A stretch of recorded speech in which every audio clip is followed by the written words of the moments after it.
병원 대기실에 앉아있던 60대 여성분이 있었습니다. 혈액검사 결과지를 손에 쥐고 의사 선생님이 하는 말을 듣고 있었죠. 공복 혈당이 너무 높습니다. 당뇨 전 단계입니다. 그분이 처음 한 말이 뭔지 아십니까?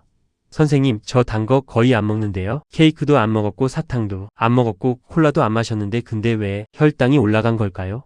지금 이 영상을 보시는 분들 중에서도 이런 생각하시는 분들 분명히 계실 겁니다. 오늘 그 이유 제대로 알려드리겠습니다. 여러분이 건강하다고 믿고 매일 드시는 음식들 중에 사실 혈당을 조용히 그리고 빠르게 올리는 음식들이 있습니다. 충격적인 건 피자도 아니고 아이스크림도 아니라는 겁니다. 한국인 밥상에 매일 올라오는 음식들입니다. 끝까지 보시고 지금 드시는 식단을 한번 점검해 보시기 바랍니다.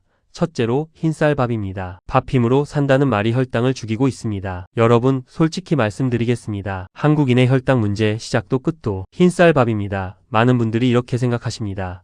그래도 밥은 기본이지 밥 안 먹으면 힘이 안 나. 맞습니다. 밥은 에너지를 줍니다. 근데 문제는 그 에너지가 너무 빨리 온다는 겁니다. 흰쌀밥은 도정 과정에서 껍질, 섬유질, 영양소가 다 깎여 나간 음식입니다.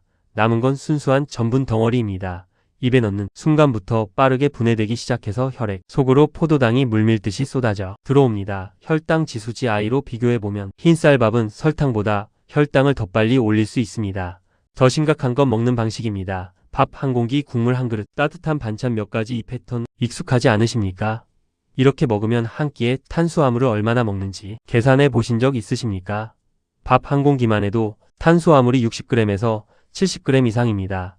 여기에 국물, 조림 반찬까지 더해지면 혈당이 안 올라가는 게 이상한 겁니다. 전문가는 조언합니다. 밥을 줄이는 게 어렵다면 순서라도 바꾸세요. 채소와 단백질을 먼저 먹고 밥은 나중에 드세요. 같은 양의 밥도 혈당 스파이크를 줄일 수 있습니다. 이국과 찌개 건강한 음식이라고요? 함정이 있습니다. 된장찌개 건강한 음식 맞습니다. 김치찌개 발효식품이니까 좋은 음식이죠. 갈비탕 단백질 풍부하고 몸보신도 되죠. 근데 여기서 두 가지를 놓치시면 안 됩니다. 첫 번째, 나트륨 문제. 국물 요리에는 생각보다 소금이 엄청나게 많이 들어갑니다. 나트륨 섭취가 늘어나면 인슐린 저항성이 높아질 수 있다는 연구 결과가 있습니다. 인슐린 저항성이 뭔지 아십니까? 쉽게 말하면 인슐린이 열심히 일하려는데 세포가 나 지금 안 받아 하고 거부하는 상태입니다. 이렇게 되면 혈당이 떨어지지 않습니다. 두 번째, 국물이 밥 먹는 속도를 빠르게 만든다. 국물이 있으면 밥이 술술 넘어갑니다. 씹는 횟수가 줄어들고 속도가 빨라집니다. 빠르게 먹을수록 혈당은 더 가파르게 올라갑니다. 전문가는 조언합니다. 국물은 밥만 드세요. 국건더기 위주로 드시고 찌개 국물을 밥에 말아서 드시는 습관은 혈당 관리에 가장 나쁜 패턴 중 하나입니다. 3조림 요리 반찬인데 왜 이렇게 달아요?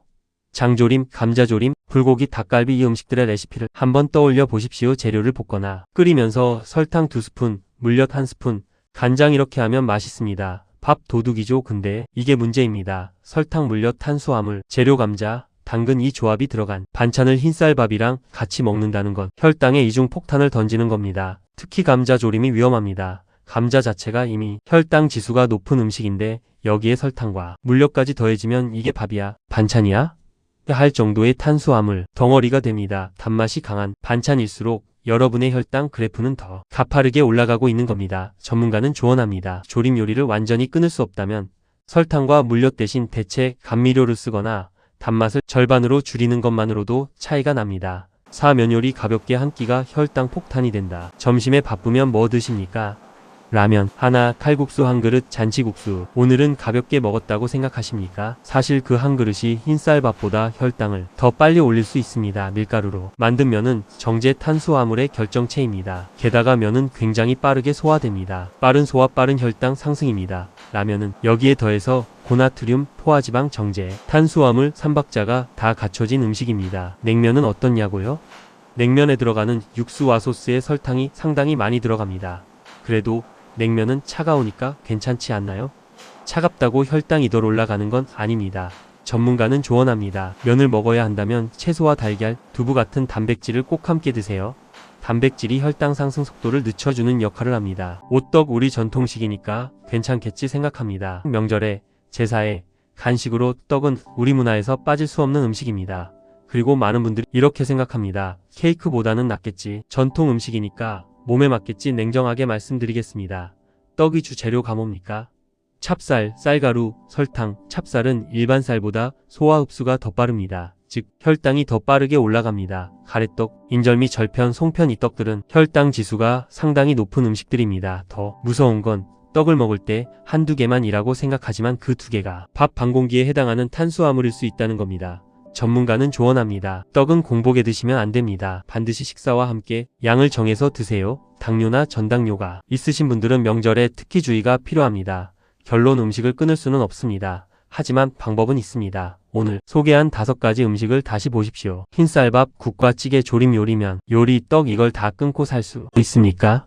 현실적으로 불가능합니다. 그리고 끊을 필요도 없습니다. 문제는 음식 자체가 아니라 얼마나, 어떻게, 어떤 순서로 먹느냐입니다. 전문가들이 공통적으로 말하는 3가지만 기억하십시오. 채소 먼저, 밥은 나중에, 탄수화물 양을 평소에 3분의 2로 줄이기, 단맛 강한 반찬과 흰쌀밥의 조합 피하기. 이 3가지만 지켜도 식후 눈에 띄게 줄일 수 있습니다. 오늘 소개한 음식들 여러분 밥상에 몇 가지나 있으셨습니까? 혈당은 어느 날 갑자기 높아지는 게 아닙니다. 매일이 식사가 쌓이고 쌓여서 결과로 나오는 겁니다. 지금 당장 다 바꿀 필요 없습니다. 오늘 한 끼부터 채소 1가지만 먼저 드셔보세요. 작은 습관이 10년 후 여러분의 혈액 검사 결과를 바꿉니다. 이 영상이 도움이 되셨다면 구독과 좋아요 부탁드립니다. 감사합니다. 오늘도 건강한 하루 되세요.